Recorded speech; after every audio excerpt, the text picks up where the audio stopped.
Hey guys, देखो अब मुश्किलों की घड़ी थोड़ी बहुत बढ़ चुकी है। अब पहले आप लोगों ने सुना था कि रशिया और यूक्रेन में जिस तरीके से वार देखने को मिल रहा था, अब इजराइल के साथ वार देखने को मिल रहा है, लेकिन रशिया और यूक्रेन नहीं, उसके पड़ोसी देशों के साथ। ये देख लीजिए, यहाँ पर आपको कुछ जो है रियल इमेजेस दिखाए जा रहे हैं। इजराइल के अंदर ढुककर फिलिस्तीन ने जो है हमला किया है और उनके जो बॉर्डर थे वो भी तोड़ दिए गए थे ढुकने के लिए। कंटिन्यू जो है रॉकेट के ऊपर जो है रॉकेट छोड़ना स्टार्ट कर दिया गया था और इसी की वजह से इजराइल के स्टॉक मार्केट में बहुत बड़ी गिरावट देखने को मिली है, बहुत बड़ी गिरावट देखने को मिली है। और जैसे ही मतलब कंटिन्यू जैसे रॉकेट छोड़ा गया, इजराइल के प्रधानमंत्री ने भी बोला कि मतलब इस बार जो है फिलिस्तीन को कुछ ज़्यादा ही मतलब जो है मतलब बोलते हैं ना कि मतलब ये करना पड़ेगा भुगतान। अब इसमें देखने वाली ये बात है, देखो वहाँ के स्टॉक मार्केट में तो बहुत मतलब बेहिसाब गिरावट देखने को मिला। अब उसके लिए हम इंडिया को क्या बोल सकते हैं और इंडिया किसके साथ है?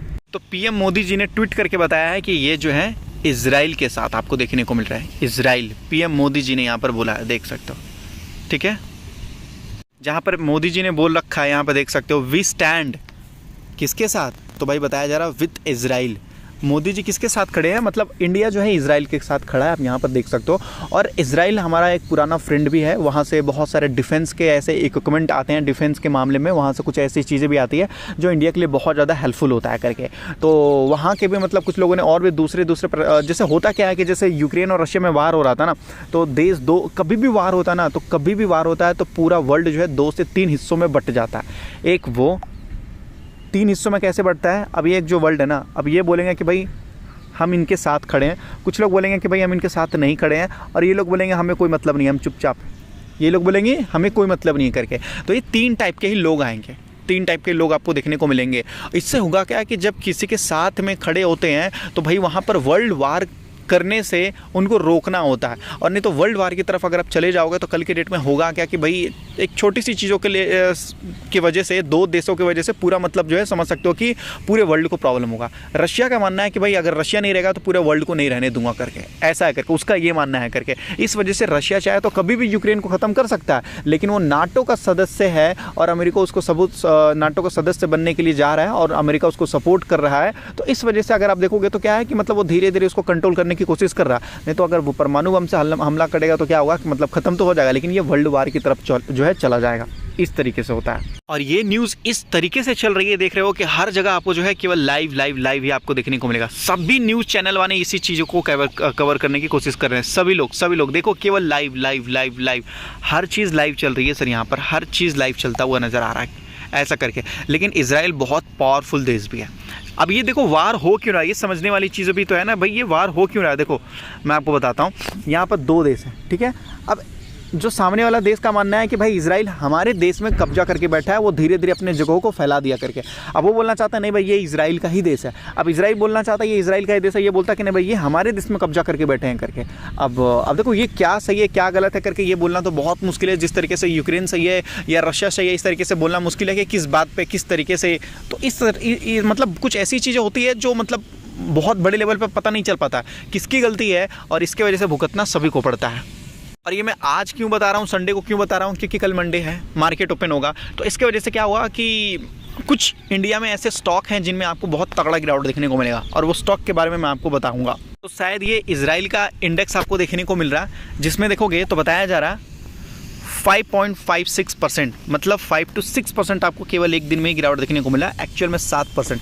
इस तरीके से वहाँ का स्टॉक मार्केट में ब्लास्ट देखने को मिल रहा है। देख लो 7% इंडेक्स गिर रहा है सर, इंडेक्स मतलब निफ्टी समझ लो 7% गिरा है एक दिन में। मुझे अभी भी याद है वो कोविड में स्टॉक मार्केट गिरता था 5%, 10%, मुझे अभी भी याद है 2020 मार्च में। अब पिछले 5 दिनों में अगर आप देखोगे तो पिछले 5 दिनों में ये सारी गिरावट आपको देखने को मिल रही है। पिछले 5 दिनों में 9-10% जो है गिरावट देखने को मिल चुकी है, देख सकते हो पिछले 5 दिनों में ही। अब देखते हैं अगर ये वार कंटिन्यू चलता है तो वहाँ के मार्केट में गिरावट देखने को मिलता है तो देखो एक ग्लोबल लेवल में सभी को इम्पैक्ट देखने को मिलता है, बैड इम्पैक्ट। अदानी के एक स्टॉक में थोड़ी बहुत प्रॉब्लम देखने को मिल सकती है, इस बात की गारंटी नहीं ले सकता मैं, लेकिन हाँ रीज़न मैं आपको बताना चाहता हूँ। क्योंकि अदानी ने एक पोर्ट खरीदा है जो कि बहुत बड़ा पोर्ट है, वो इजराइल में है, उसका नाम है मुद्रा पोर्ट। वहाँ पर अदानी ने 75% पोर्ट का वैल्यूएशन खरीद लिया और 25% चाइना, 55% एक्स्ट्रा पैसा देकर ख़रीदा है अदानी ने इसको, 55% एक्स्ट्रा पैसा। मतलब वहाँ का पोर्ट का जो प्राइस था 100 रुपये था ना सर, 100 रुपये ना, अदानी ने बोला मैं 155 देने के लिए तैयार हूँ, मतलब 55 एक्स्ट्रा दिया है और 75% वैल्यूएशन उन्होंने खरीदा है। और ये 55% इसलिए एक्स्ट्रा दिया गया है क्योंकि चाइना भी वहाँ पर गया था पोर्ट खरीदने के लिए। अगर वो खरीद लेता पोर्ट तो समझो कि एक इंडिया के लिए एक्सपोर्ट इंपोर्ट का रास्ता एक बंद हो सकता था और चाइना का मतलब समझो दबदबा दूर तक जा सकता था।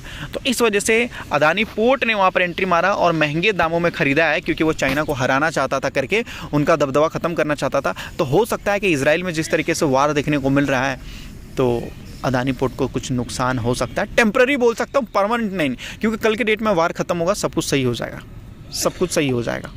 ऐसे तो अगर आप देखोगे अदानी पोर्ट, तो अदानी पोर्ट जिस तरीके से गिरा था उस तरीके से ये रिकवर भी हो गया है। अगर हम ध्यान से देखें तो देख लीजिए जिस तरीके से ये 50% गिरा था, ऊपर से नीचे 50% गिरता हुआ नजर आया था, उसी तरीके से सर ये मतलब रिकवर भी हो चुका, आराम से रिकवर भी हो चुका हो गया कि नहीं। नीचे से देखो 78% रिकवर भी हो गया, 50% का गिरावट और 78% तक का रिकवरी, तो देख लीजिए। तो वही चीज़ होती है गिरावट, मतलब अब जिससे अब तरीके अब देखोगे इजराइल में गिरावट देखने को मिला, तो कल के डेट में अगर सब कुछ सही हो जाता है तो देखो धीरे धीरे सही चीज़ हो जाएगी। देखो वार होता रहता है, हमारे देश के डिफेंस को मजबूत होना चाहिए। इस वजह से सरकार, इंडियन गवर्नमेंट भी अगर आप देखोगे आप लोग तो सबसे ज़्यादा पैसा वो लोग डिफेंस पे भी खर्च करते हैं। इस बजट में भी उन लोगों ने डिफेंस पे काफ़ी ज़्यादा पैसा खर्च किया था। और इजराइल जो है ना वो अपने दुश्मन देशों से घिरा हुआ है, इजराइल जो है ना अपने दुश्मन देशों से घिरा हुआ करके, और उनके बहुत सारे ऐसे रेडार लगाए गए हैं देश के अंदर कि कोई भी रॉकेट अगर ऊपर से आता है तो ऊपर में ही रॉकेट को मार दिया जाता है। लेकिन उनके जितने भी दुश्मन देश हैं वो बार बार अपनी चीज़ों को, टेक्नोलॉजी को इंप्रूव करते रहते हैं। मतलब कोई भी चाहेगा कि भाई एक कदम आगे जाना है उसको हराने के लिए। जो मैंने आपको बताया बस वही चीज़ यहाँ पर आपको बताया गया कि अदानी के कारोबार पर भी दिख सकता है असर। क्योंकि देखो अगर आप जिस देश में आप बिज़नेस कर रहे हो और वहाँ का ही मतलब समझो कि ये देश में वार हो रहा तो प्रॉब्लम देखने को मिलेगा। तो मैं इतना बोलूँगा, चाहे डायरेक्ट हो चाहे इनडायरेक्ट हो, इजराइल से कोई भी रिलेटेड स्टॉक हो, कोई भी कंपनी थोड़ी बहुत भी रिलेटेड हो तो उनको प्रॉब्लम होगा सर, उनको प्रॉब्लम होगा और उनके स्टॉक्स में गिरावट देखने को मिलेगा। तो आप देखिए आपके पास जो स्टॉक हैं क्या वो इजराइल से रिलेटेड हैं या नहीं है करके। लेकिन हमारा देश तो इजराइल के साथ खड़ा हुआ है, तो कुछ होता है तो आगे देखते हैं। बाकी देखो अब तक तो सही चल रहा था, लेकिन वार की वजह से क्या होगा क्या नहीं होगा करके ये बोलना बहुत मुश्किल है, क्योंकि वार किसी के हाथ में नहीं होता, ऐसा होता है। अगर इस तरीके से अगर हम लोग देखेंगे, ऐसे अगर आप लोग देखोगे तो रशिया यूक्रेन वार, तो सर आज के डेट में भी इसके खबरें आते हैं, आज के डेट में भी रशिया यूक्रेन में मतलब रॉकेट छोड़े जाते हैं। और आज के डेट में भी ये सारे लेटेस्ट हैं, 24 मिनट पहले, 11 मिनट पहले, 5 घंटे पहले, देख लो ये सारे लेटेस्ट हैं, देख सकते हो। आज के डेट में भी मतलब जो वहाँ पर चल रहा है कि नहीं चल रहा रशिया यूक्रेन में। लेकिन इसके अब इसका जो है ग्लोबल लेवल में कोई इम्पैक्ट नहीं होने वाला, कोई ग्लोबल लेवल में इम्पैक्ट नहीं होने वाला। पूछे क्यों?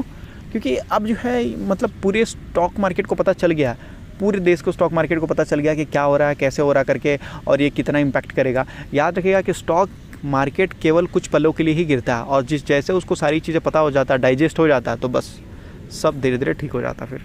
और अगर आप स्टॉक मार्केट में नए हो, अपना डीमेट अकाउंट ओपन करना चाहते हो तो अपना डीमेट अकाउंट एंजल में ओपन कर सकते हो। डिस्क्रिप्शन में लिंक दिया गया है, बिल्कुल फ्री है, बिल्कुल फ्री है। 20 रुपीज़ लगता है वो इंट्राडे में, जो हर जगह लगता है, हर जगह लगता है। तो डिस्क्रिप्शन में लिंक दिया गया है।